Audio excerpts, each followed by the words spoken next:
Hello mga ka-Oragon, ayan, attend tayo ngayon ng training sa opisina. Hi guys, good morning! We're here now sa TEC office.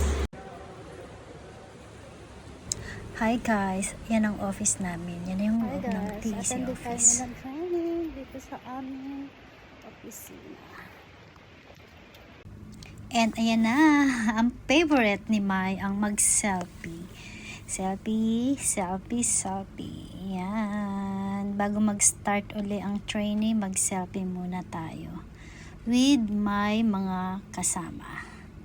Yan. O, diba? Hindi nagsasawa sa selfie si Mai. At ayan guys, kumuha tayo ng mga pictures. Alam mo yung mga basic lang para lang may mga record tayo. So yan.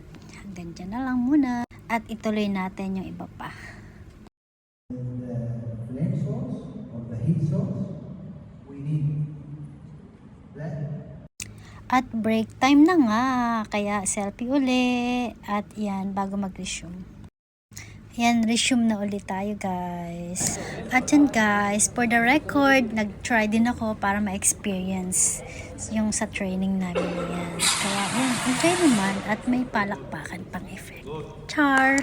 And that's it for today's first day training. So, babalik na tayo ngayon sa Kuwait Towers mga guys, mga ka-Oragon.